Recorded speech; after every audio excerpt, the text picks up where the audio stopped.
ലാൽ സലാം സുഹൃത്തുക്കളെ, ഞാൻ കഴിഞ്ഞ വീഡിയോ ബസ്തറിൻ്റെ കാര്യത്തിലിട്ടത് ഹിന്ദിയിലായിരുന്നു. കാരണം എൻ്റെ ഒരു ഗ്രൂപ്പ്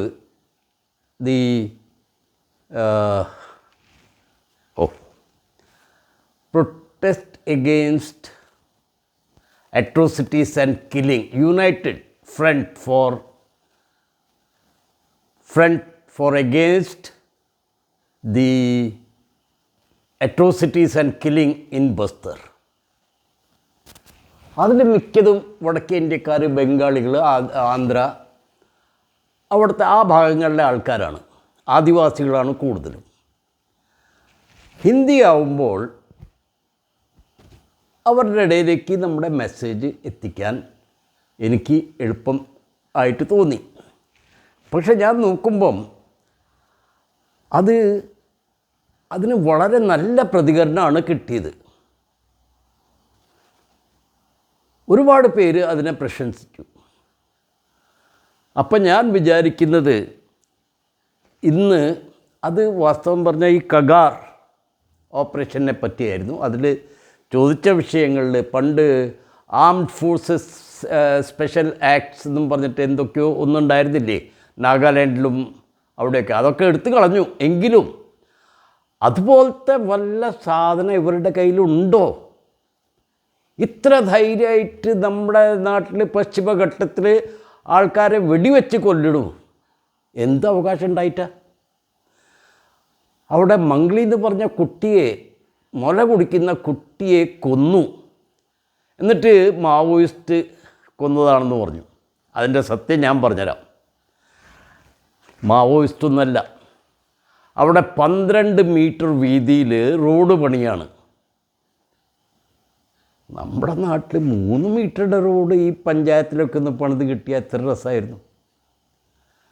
അപ്പോൾ ഈ കാട്ടുപ്രദേശത്ത് പോയിട്ട് 12 മീറ്ററിൻ്റെ റോഡ് പണിയുന്നത് എന്തിനാണ്?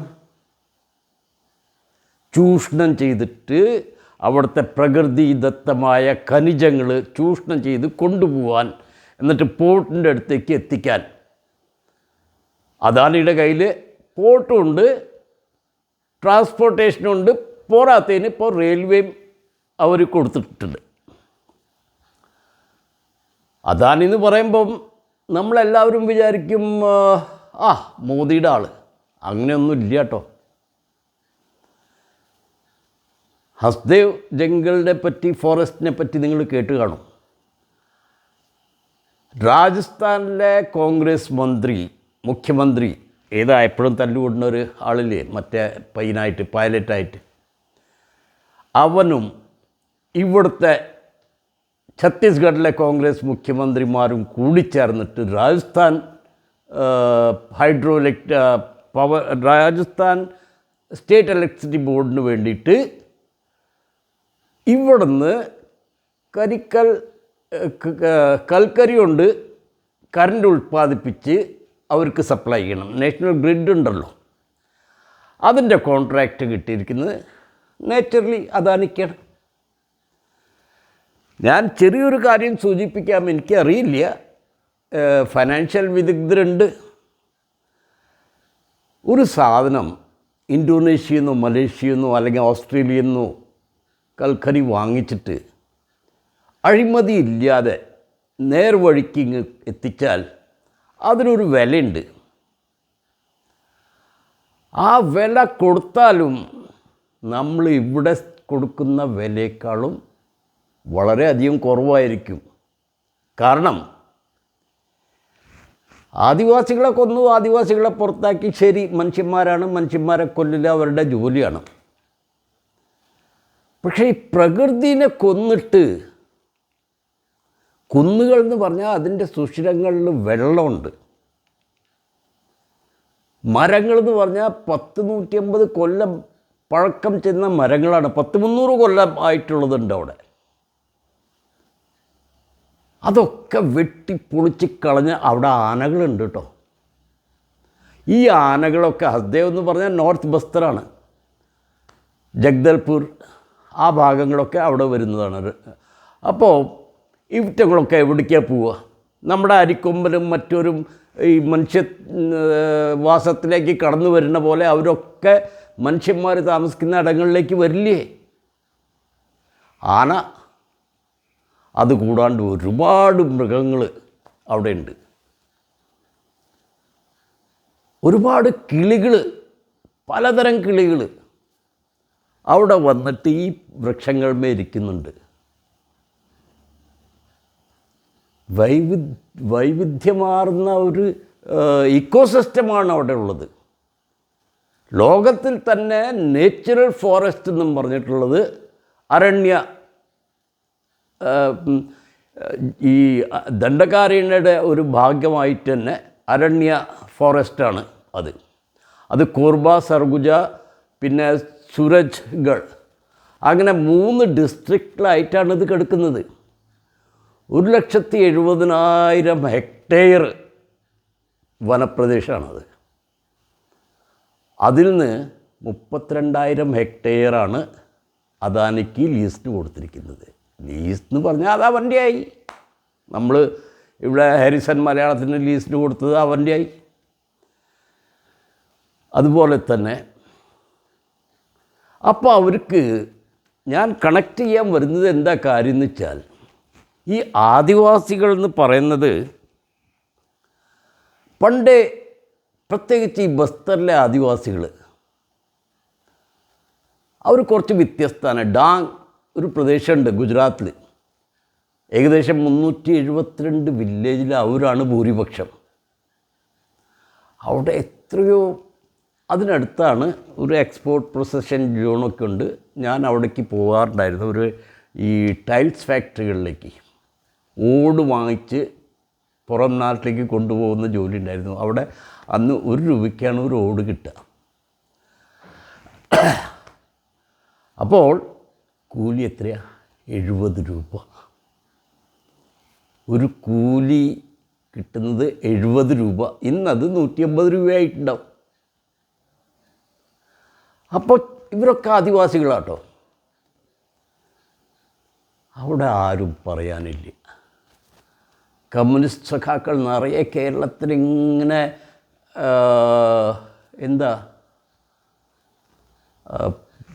ജനങ്ങളെ വിരളി പിടിപ്പിച്ച് നടക്കുകയാണ്. ടാക്സുകൾ വർദ്ധിപ്പിക്കുക, മറ്റത് ചെയ്യുക. പക്ഷേ അങ്ങനത്തെ സ്ഥലങ്ങളിൽ ഇവർക്കൊന്ന് പോയി പ്രവർത്തിച്ചാൽ എന്താ കുഴപ്പം വരുന്നത്?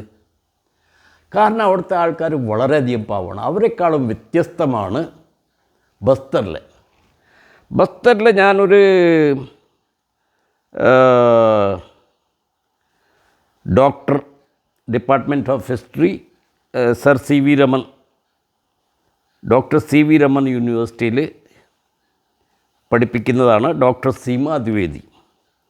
അദ്ദേഹത്തിൻ്റെ ഒരു ലേഖനം the international journal of business and management, അതിശയം, അതിലെങ്ങനെ ഇങ്ങനെ ഒരു സബ്ജക്റ്റ് വന്നു. അപ്പോൾ അതിൽ ഒരു പറയുന്നത്, അതിൻ്റെ റെഫറൻസൊക്കെ ഒരുപാട് സ്ഥലത്ത് നിന്ന് റെഫറൻസ് എടുത്തിട്ട് അവരത് എഴുതി ചേർത്തത്.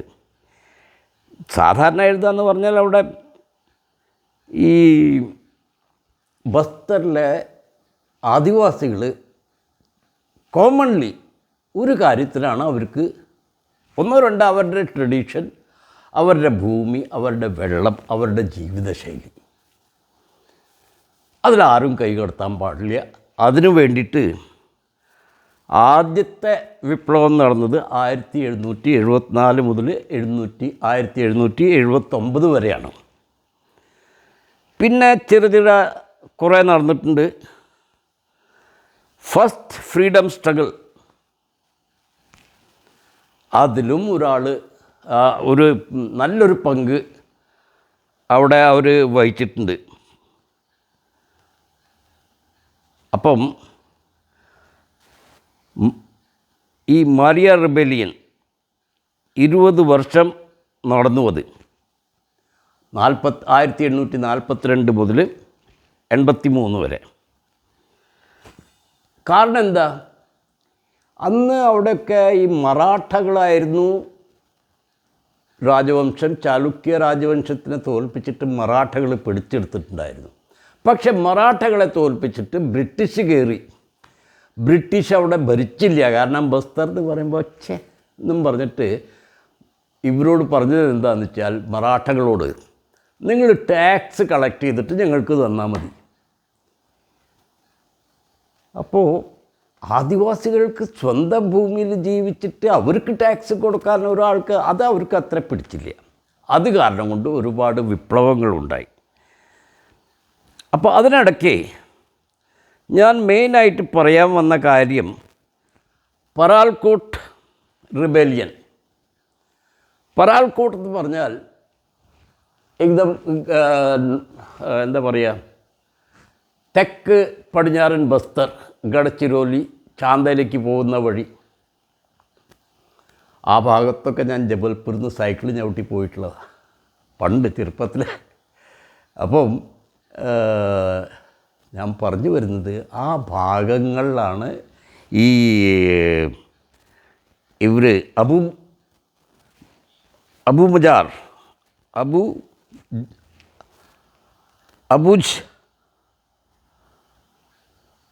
ഹബുജുമാർ അവരാണ് കൂടുതൽ സ്പിരിറ്റുള്ളത്, അവരാണ് കൂടുതലും ശസ്ത്രമെടുത്തിരിക്കുന്നത്.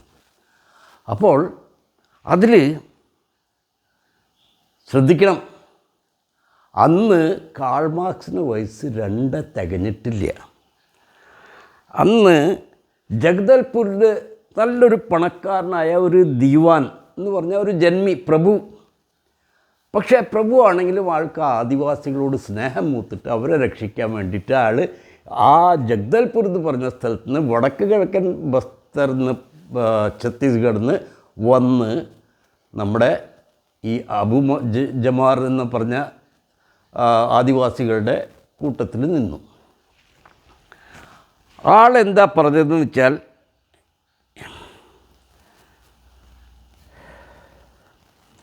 rebellion was to establish a world free of loot, plunder and extortion.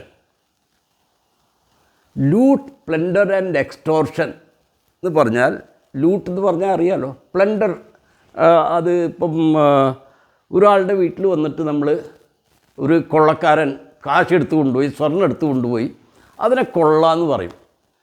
പക്ഷെ വീട്ടിൽ കയറി വന്നിട്ട് എല്ലാ സാധനങ്ങളും പറിച്ച് ആ വീടാകെ നശിപ്പിച്ച് അവിടുത്തെ സ്ത്രീകളെ മാനഭംഗം ചെയ്ത് അതിനെ ഹിന്ദിയിലൊരു വാക്കുണ്ട്, ലൂട്ട് ഖസൂട്ട്. അപ്പോൾ ഒരു മനുഷ്യനെ മാനസികമായിട്ട് തളർത്താൻ വേണ്ടിയാണ് അതവർ ചെയ്യുന്നത്. ഇതാണ് ഈ ബ്രിട്ടീഷുകാർ ചെയ്തിരുന്നത്. ബ്രിട്ടീഷും അവരുടെ കൂടെ ഉണ്ടായിരുന്ന മറാഠകൾ.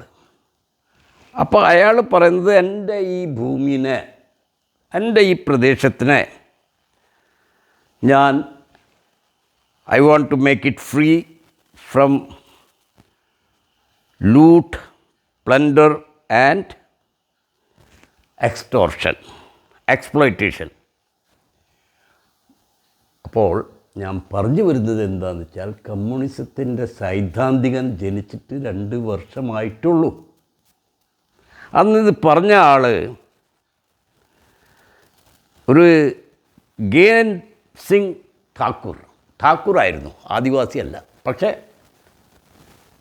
ആദിവാസികളുടെ നേതാവായിരുന്നു. അവസാനം ആദിവാസികൾ അവനെ രാജാവാക്കി ആ രാജ്യം വികസിപ്പിച്ചു, ചാന്ത വരെ എത്തിച്ചു. വിപ്ലവം തുടങ്ങുന്നത് ഡിസംബർ 24, 1924. ഇത് ശരിക്കും അതിൻ്റെ ഡേറ്റ് പറയുകയാണെങ്കിൽ 24 പെട്ടെന്ന് കഴിഞ്ഞു. പക്ഷേ അദ്ദേഹത്തിനെ കൊല ചെയ്തു. 10-ാം തീയതി പിടിച്ചു, ജനുവരി 10-ാം തീയതി. 20-ാം തീയതി അയാളുടെ കൊട്ടാരത്തിന് മുമ്പിൽ അയാൾ തൂക്കിക്കൊന്നു.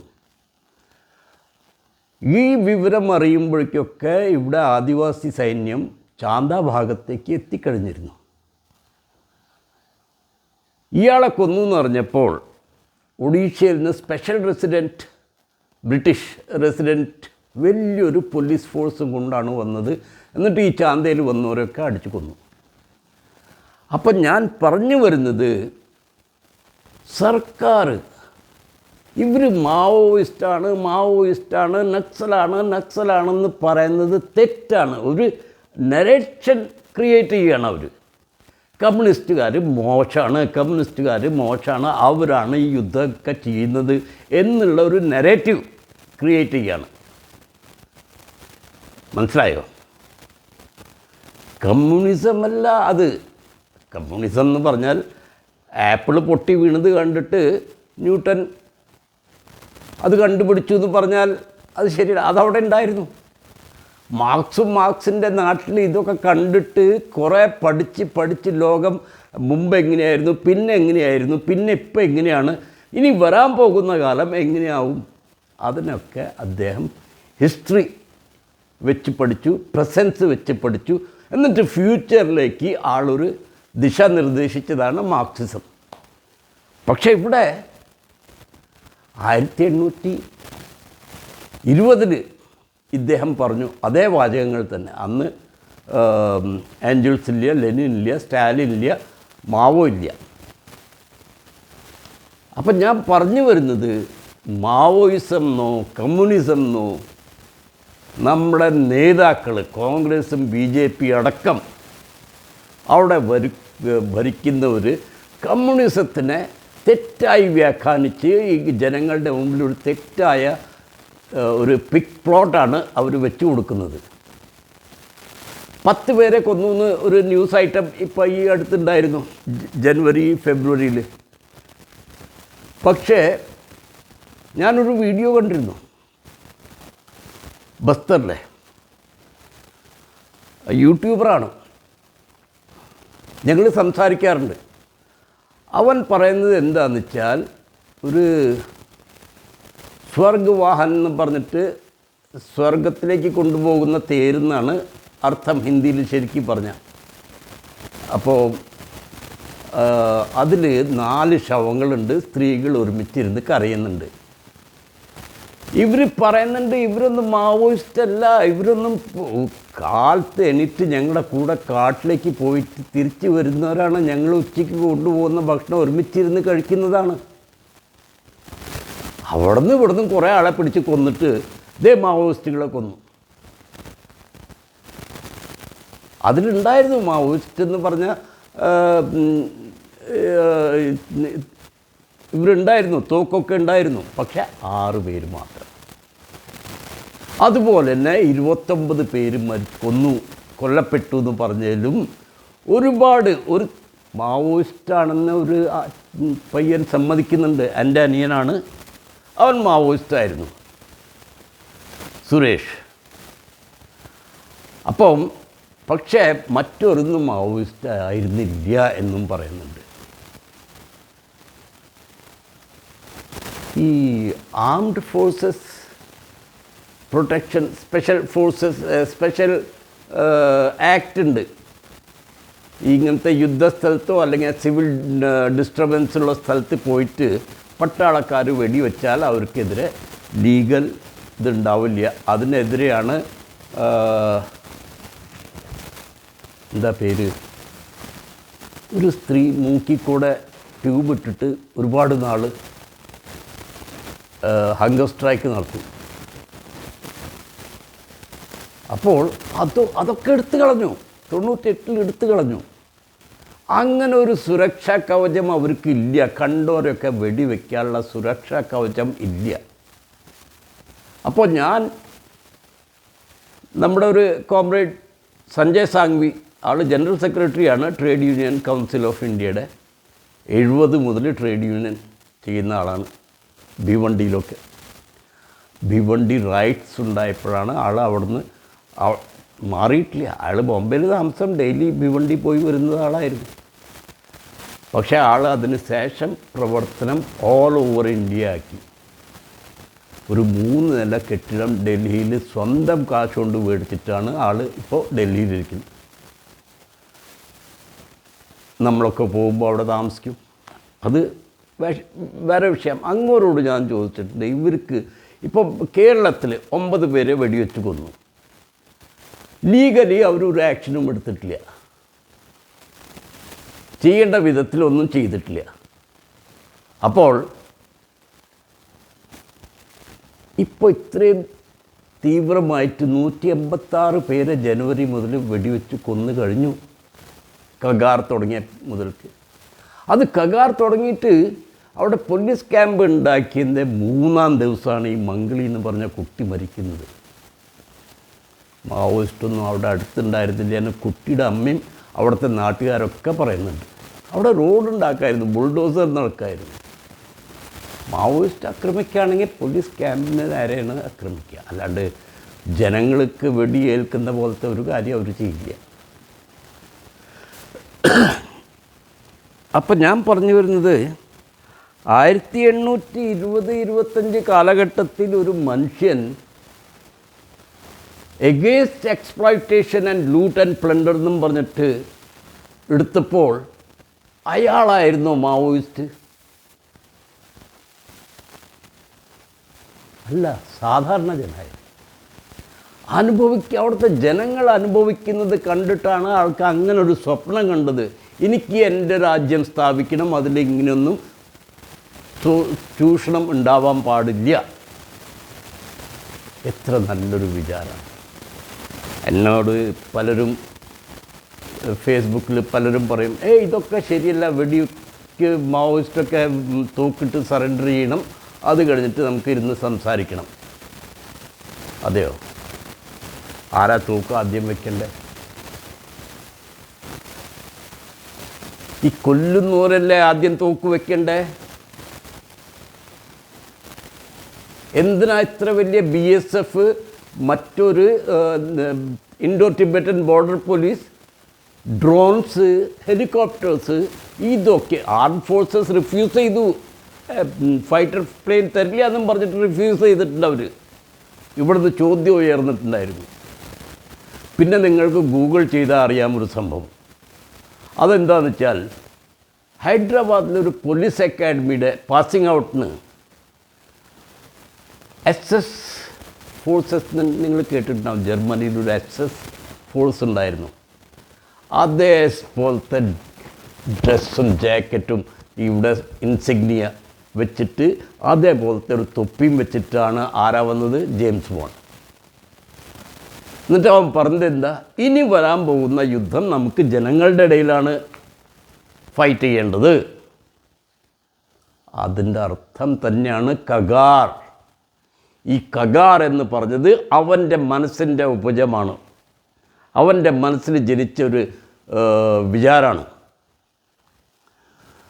ഞാൻ പറയുന്നത്, നമ്മൾ ഇത് ഒരു അവബോധം സൃഷ്ടിച്ചതിന് ശേഷം റോട്ടിലേക്ക് ഇറങ്ങിയേ പറ്റൂ.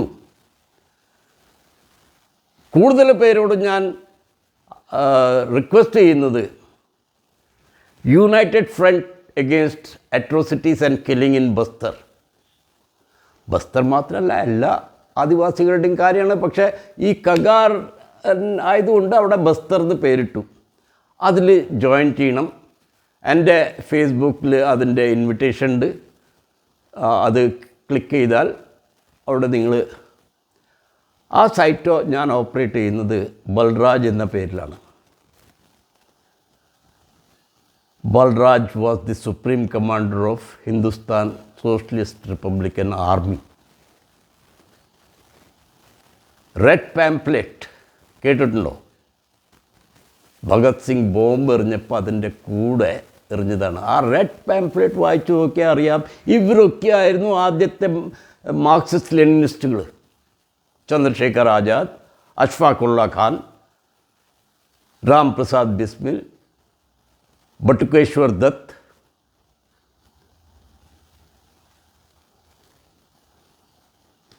അവർ പറയുന്നത്, നമ്മൾ വികാരം തീവ്രതയായിട്ട് വരുമ്പോൾ ഒരു വിപ്ലവം വരും. ഭഗത് സിംഗ് പറയുന്നത് അതുവരെ ഒരാളെയും വെടിവെക്കേണ്ട ആവശ്യമില്ല. പക്ഷെ വിപ്ലവത്തിൽ എല്ലാം സമാധാനമായിരിക്കുന്നു നിങ്ങൾ ചിന്തിക്കുകയാണെങ്കിൽ മൂഢസ്വർഗത്തിലായിരിക്കുന്നത്. അങ്ങനെ ചിന്തിക്കരുത്. നമ്മൾ കൊടി പിടിച്ചും റോട്ടിൽ നടക്കണം എന്നൊക്കെ പറയുമ്പോൾ ആ ഒരു ഓപ്ഷൻ അവിടെ ഉണ്ട്. അത് ചിലർ ചെയ്യും, അവരെ തെറ്റ് പറയാൻ പറ്റില്ല. അതാണ് കാര്യങ്ങൾ എത്രയും ഭംഗിയായിട്ട് നടന്നാൽ കൊടിയും പിടിച്ച് റോട്ടിൽ നടക്കുമ്പോൾ സർക്കാരുകൾ വിറയ്ക്കും. അതൊരു കാര്യമുണ്ട്. പിന്നെ കൊടി പിടിച്ച് റോട്ടിൽ നടക്കാൻ ആളില്ലെങ്കിൽ നിങ്ങൾ കൊന്നുമ്മ പോയിട്ട് തോക്കും കൊണ്ട് നടന്നിട്ട് കാര്യമില്ല. അവർക്ക് ബലം കിട്ടണമെങ്കിൽ റോട്ടിൽ കിടന്ന് ജനങ്ങൾ ഇളകണം. അവരെ പറഞ്ഞ് മനസ്സിലാക്കി കൊടുത്ത് ഈ കഗാർ പോര വിഷയത്തിൽ ജനങ്ങളെ കൊണ്ട് പറയിപ്പിക്കണം, ഇത് തെറ്റാണ്. കേരള, ആന്ധ്ര, ഹൈദരാബാദ്, ഇപ്പോൾ ചാന്തയിൽ നിന്ന് നമ്മുടെ ആൾക്കാരുണ്ട്, ബസ്തറിന്നുണ്ട്, ഒരുപാട് പേരുണ്ട് ബസ്തറിന്ന്. അപ്പോൾ അത് ചിന്തിച്ച് നോക്കിയാൽ നമുക്കത് ചെയ്യാൻ പറ്റും. ചെയ്യാൻ പറ്റുമെന്ന് പറയുന്നത് എനിക്ക് ഉറപ്പാണ്. മനുഷ്യന്മാർ ആദ്യമൊക്കെ, ഇപ്പം അടുത്ത് തന്നെ ഞങ്ങൾ ഒരു ഡിജിറ്റൽ മീറ്റ് വെച്ചിട്ടുണ്ട്. സത്യനാരായൺ സിൻഹ പണ്ടത്തെ ഒരു നക്സൽ ഗ്രൂപ്പിലുണ്ടായിരുന്ന ആളാണ്, CPI ML പാർട്ടിയിൽ. അദ്ദേഹമുണ്ട്, വേറെ പലരും ഉണ്ട്. അവരൊക്കെ ഇതിൽ അഡ്മിനായിട്ട് ചേർത്തിട്ടുമുണ്ട്. അപ്പോൾ ഗൂഗിൾ മീറ്റ് വെച്ചാൽ പലർക്കും, നമ്മൾക്കും നമ്മുടെ മനസ്സിലെ കാര്യങ്ങൾ പറയാൻ സാധിക്കും. എല്ലാവരും പറയണം, എല്ലാവരും കേൾക്കണം. അതാണ് ഒരു ജനാധിപത്യ രീതി. അതിന് ചർച്ചയാണ് അതിന് വേണ്ടത്. ഞാനിതുപോലെ നിങ്ങളുടെ അടുക്ക നോക്കിയിരുന്ന് സംസാരിച്ചുകൊണ്ട് അതിനെ ചർച്ച എന്ന് പറയില്ല. ഞാൻ നിങ്ങളോട് റിക്വസ്റ്റ് ചെയ്തിട്ട് പറയണം, നിങ്ങൾ ചർച്ചയ്ക്ക് വരൂ. ആ ഗ്രൂപ്പിൽ മെമ്പറായിട്ട് നമ്മുടെ പോസ്റ്റ്, മറ്റുള്ളവരുടെ പോസ്റ്റൊക്കെ കണ്ടുമ്പോൾ അതിന് മറുപടി എഴുതൂ, നിങ്ങളുടെ വിചാരങ്ങൾ അവിടെ പ്രകടിപ്പിക്കൂ. സർക്കാരിനെതിരെ, ഈ കഗാറിനെതിരെ നിങ്ങളുടെ രോഷം അവിടെ പ്രദർശിപ്പിക്കൂ, ഗൂഗിൾ മീറ്റിൽ പ്രദർശിപ്പിക്കൂ. ചിലപ്പോൾ നിങ്ങൾ അത്ര ഇംപ്രസീവ് ആവില്ല സംസാരിക്കാൻ, അതൊന്നും കുഴപ്പമില്ല. മനസ്സിൻ്റെ ഉള്ളിലത്തെ വികാരമാണ് പുറത്തേക്ക് വരുന്നത്. പിന്നെ വികാരം കുറച്ച് മൂർച്ചയുള്ളതായാൽ തനിയെ ശബ്ദം കുറച്ച് ഗാംഭീര്യം അതിലേക്ക് വന്നു ചേർന്നോളും. അപ്പോൾ നിർത്തേണ്ട സമയമായി. ഒരുപാട് സംസാരിച്ചു. കാരണം ആ ഹിന്ദിയിലത്തെ വീഡിയോയും ഇന്നത്തെ ഈ 1820 കാര്യങ്ങളൊക്കെ പറയാൻ വേണ്ടി രണ്ടും മിക്സ് ചെയ്തപ്പോൾ കുറച്ച് സമയം വൈകി. എന്തായാലും കേട്ടിരിക്കണം നിങ്ങൾക്ക് നന്ദി. നിങ്ങളൊന്നും കൂടി ഞാൻ പറയുന്നു, എൻ്റെ വെബ്സൈറ്റിൽ, എൻ്റെ സൈറ്റിൽ, അതിൽ പ്രൊഫൈലിൽ വന്നാൽ അതിൻ്റെ ലിങ്ക് ഞാൻ ഒന്നും കൂടി ഇടാം വ്യക്തമായിട്ട്. നേരത്തെ ഇട്ടത് വളരെയധികം എഴുതിയിട്ടൊക്കെ ആയിരുന്നു. ഇപ്പോൾ ലിങ്ക് മാത്രമായിട്ട് ഞാൻ ഇടാം. പ്ലീസ് ജോയിൻ, പ്ലീസ് വന്ന് നിങ്ങളുടെ വിചാരങ്ങൾ അതിൽ വയ്ക്കൂ. മലയാളത്തിൽ സുഖമായിട്ട് എഴുതാം. ഓക്കെ, നന്ദി. ലാൽ സലാം.